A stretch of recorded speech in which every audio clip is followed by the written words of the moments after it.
नमस्कार मित्रांनो, भारत सरकारच्या अंतर्गत येणाऱ्या कोल इंडिया लिमिटेड या महारत्न कंपनीमार्फत तब्बल 660 पदांची भरती केली जात आहे आणि यासाठी तब्बल 60,000 ते 1,80,000पर्यंत प्रति महिना इतका पगार उमेदवारांना दिला जाणार आहे। या पदांसाठी अर्थातच उमेदवारांचं वय 18 ते 30च्या दरम्यान असणं आवश्यक असणार आहे। 11 जून 2026पर्यंत तुम्ही या पदांसाठी ऑनलाईन पद्धतीने अर्ज देखील करू शकणार आहात। यामध्ये SC ST फिजिकली डिसेबल कॅटेगरीच्या उमेदवारांना फॉर्म भरतेवेळी कोणत्याही प्रकारचं परीक्षा शुल्क नसणार आहे। बाकी कोण अप्लाय करू शकतं, कसं अप्लाय करायचं, परीक्षेचं स्वरूप नेमकी कसं असणार आहे, संपूर्ण माहिती सविस्तरपणे आज या व्हिडिओच्या माध्यमातून आपण जाणून घेणार आहोत। यासाठी व्हिडिओला शेवटपर्यंत नक्की बघा। चॅनलवरती आज पहिल्यांदा असाल, चॅनलला सबस्क्राईब करा, बेल आयकॉनला प्रेस करा, कारण असेच महत्त्वपूर्ण जॉब रिलेटेड अपडेट मी नेहमी आपल्यासाठी घेऊन येत असतो। चला तर सुरू करू आजचा हा व्हिडिओ।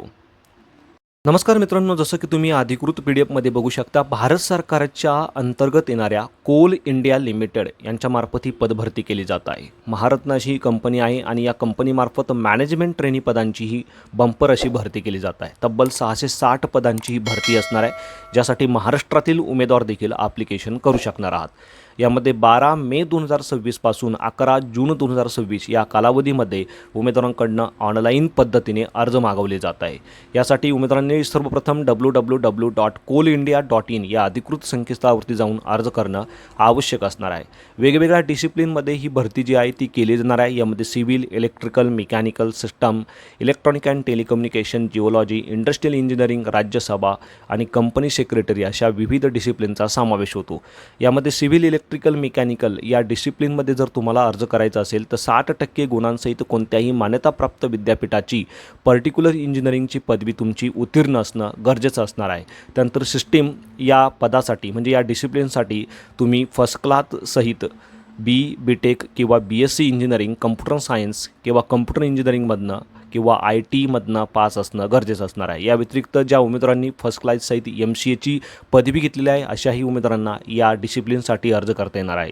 त्यानंतर इलेक्ट्रॉनिक अँड टेलिकम्युनिकेशनसाठी तुमचं BSc, BTech किंवा BE रिलेव्हंट फील्डमधनं उत्तीर्ण असणं गरजेचं असणार आहे। जिओलॉजीसाठी उमेदवारांनी जिओलॉजी किंवा अप्लाइड जिओलॉजी किंवा जिओफिजिक्स, अप्लाइड जिओफिजिक्स या विषयातनं MTech किंवा MSc उत्तीर्ण असणं गरजेचं असणार आहे। त्यानंतर इंडस्ट्रियल इंजिनिअरिंग या पदासाठी देखील रिलेव्हंट फील्डमधनं उमेदवारांची इंजिनिअरिंगची पदवी 60% गुणांसहित उत्तीर्ण असणं गरजेचं असणार आहे। त्यानंतर पुढची जी डिसिप्लिन आहे राज्यसभा हिंदी, यासाठी हिंदीमधनं तुमचं MA असणं गरजेचं असणार आहे। या व्यतिरिक्त हिंदी आणि इंग्लिश हा तुमचा ग्रॅज्युएशनचा मेन सब्जेक्ट असणं देखील अत्यावश्यक असणार आहे। त्यानंतर सर्वात शेवटचं जे डिसिप्लिन आहे कंपनी सेक्रेटरी, या पदासाठी उमेदवारांचं ग्रॅज्युएशन नंतर कंपनी सेक्रेटरीचा कोर्स उत्तीर्ण असणं गरजेचं असणार आहे। तर हे जे एज्युकेशन क्वालिफिकेशन या ठिकाणी मेन्शन केलेलं आहे हे तुमच्याकडे असेल तर तुम्ही या पदांसाठी नक्कीच अर्ज करू शकणार आहात। मित्रांनो, यामध्ये प्रत्येक ज्या ब्रांचेस आहे जसं सिव्हिल असेल, इलेक्ट्रिकल असेल, मेकॅनिकल असेल, त्यांच्या अंडर ज्या एलिजिबल ब्रांचेस आहेत त्या देखील तुम्ही या टेबलमध्ये बघू शकता। तुमच्या माहितीसाठी ही PDF मी आपल्या व्हिडिओच्या डिस्क्रिप्शनमध्ये देखील दिलेली आहे। आता या प्रत्येक डिसिप्लिन वाईज किती वॅकन्सी असणार आहे, वॅकन्सीचं कॅटेगरीनुसार कशा पद्धतीने विभाजन असणार आहे, संपूर्ण डिटेल तुम्ही या ठिकाणी बघू शकता। यामध्ये सिव्हिल या डिसिप्लिनसाठी 178 जागा आहे, इलेक्ट्रिकलसाठी 221, मेकॅनिकलसाठी 145, त्यानंतर सिस्टमसाठी 43 जागा असणार आहे, electronics and telecommunication 38, geology 15, industrial engineering 11, Rajya Sabha Hindi 5, तर कंपनी सेक्रेटरी या डिसिप्लिनसाठी 4 जागा या ठिकाणी भरल्या जाणार आहे। अशा तब्बल 660+ पदांची ही एक मोठी भरती असणार आहे, ज्यासाठी महाराष्ट्रातील उमेदवार देखील अर्ज करू शकणार आहात। यामध्ये उमेदवारांसाठी काही महत्त्वाच्या सूचना दिल्या आहे। या सूचना तुम्ही अर्ज करायच्या अगोदर संपूर्ण वाचून घ्यायच्या आहे। एकापेक्षा अधिक पदासाठी देखील तुम्ही अर्ज करू शकता। मित्रांनो, या पदांसाठी सर्वप्रथम उमेदवारांची कम्प्युटर बेस्ड टेस्ट घेतली जाणार आहे आणि नंतर पात्र अशा उमेदवारांची नियुक्ती या ठिकाणी केली जाणार आहे। ऑनलाईन फॉर्म भरताना 3 कोणतेही एक्झाम सेंटर तुम्ही तुमच्या आवडीनुसार या ठिकाणी निवडू शकणार आहात। यामध्ये जी कम्प्युटर एक्झाम तुमची घेतली जाणार आहे ती वस्तुनिष्ठ बहुपर्यायी स्वरूपाची असणार आहे। यामध्ये तुम्ही बघू शकता 3 तास इतका अवधी उमेदवारांना या ठिकाणी दिला जाणार आहे। यामध्ये 2 पेपर असणार आहे, प्रत्येक पेपर 100 मार्क्सचा असणार आहे। पेपर 1 मध्ये तुम्हाला general knowledge, awareness, reasoning, numerical ability आणि जनरल इंग्लिश या विषयावरती प्रश्न विचारले जाणार आहे। तर पेपर 2 मध्ये तुम्हाला प्रोफेशनल नॉलेज म्हणजे तुमच्या डिसिप्लिनशी रिलेटेड प्रश्न या ठिकाणी विचारले जाणार आहेत। त्याचं एक्झामचं स्वरूप देखील तुम्ही या ठिकाणी बघू शकता।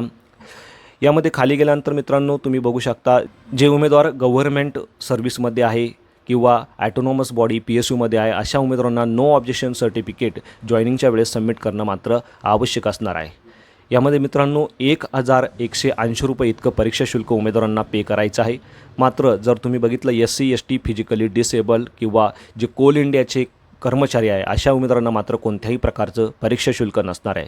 18 ते 30च्या दरम्यान तुमचं वय असणं आवश्यक असणार आहे. यामध्ये OBC कॅटेगरीच्या उमेदवारांसाठी 3 वर्ष, SC ST साठी 5 वर्ष, तर फिजिकली डिसेबल उमेदवारांसाठी 10, 13 आणि 15 वर्ष वयाची अतिरिक्त सूट असणार आहे. बाकी संपूर्ण डिटेल्स तुम्हाला या PDF मध्ये सविस्तरपणे बघायला मिळणार आहे. ही PDF आपल्या माहितीसाठी मी व्हिडिओच्या डिस्क्रिप्शनमध्ये देखील देत आहे. मित्रांनो 60,000 ते 1,80,000 प्रति महिना इतका पगार उमेदवारांना या पदासाठी दिला जाणार आहे. पगाराच्या व्यतिरिक्त भरपूर सारे अलाउन्सेस आणि बेनिफिट देखील उमेदवारांना या ठिकाणी बघायला मिळतात. यामध्ये ऑल इंडिया लेवलला तुमचं पोस्टिंग कुठेही असू शकतं, हे देखील तुम्हाला लक्षात ठेवायचं आहे. CBT एक्झाम क्वालिफाय केल्यानंतर उमेदवारांना डॉक्युमेंट व्हेरिफिकेशन म्हणजेच कागदपत्र पडताळणी आणि मेडिकल एक्झामसाठी बोलावलं जाणार आहे. अर्ज करण्यासाठी सर्वप्रथम तुम्हाला संकेतस्थळावरती यायचं आहे. संकेतस्थळावरती आल्यानंतर तुमचं रजिस्ट्रेशनची प्रक्रिया पूर्ण करायची आहे. यामध्ये तुम्हाला तुमची वैयक्तिक माहिती, शैक्षणिक माहिती, सर्व डॉक्युमेंट या गाईडलाईन्सनुसार तुम्हाला अपलोड करायची आहे आणि सर्वात शेवटी परीक्षा शुल्क भरून तुमची फॉर्म भरण्याची जी प्रक्रिया आहे ती पूर्ण करायची आहे. यामध्ये कोणकोणते डॉक्युमेंट तुम्हाला तुमच्या सोबत डॉक्युमेंट व्हेरिफिकेशनच्या वेळेस ठेवायचे आहे त्याचे देखील डिटेल्स तुम्हाला या PDF बघायला मिळणार आहे. तर अशा पद्धतीने मित्रांनो अत्यंत महत्त्वपूर्ण असा हा व्हिडिओ होता. उमेदवारांसाठी काही महत्त्वाच्या गाईडलाईन्स सूचना या ठिकाणी या PDF दिल्या आहे. अर्ज करण्याच्या अगोदर या संपूर्ण सूचना व्यवस्थित वाचून घ्यायच्या आहे. अर्ज करतेवेळी कोणत्याही प्रकारची अडचण तुम्हाला येत असेल तुम्ही मला कमेंटमध्ये विचारू शकता. व्हिडिओ आवडला तर व्हिडिओला नक्की शेअर करा. चॅनलवरती आज पहिल्यांदा असाल चॅनलला सबस्क्राईब करा, बेल आयकॉनला प्रेस करा, कारण असेच महत्त्वपूर्ण जॉब रिलेटेड अपडेट मी नेहमी आपल्यासाठी घेऊन येत असतो. So thank you for watching.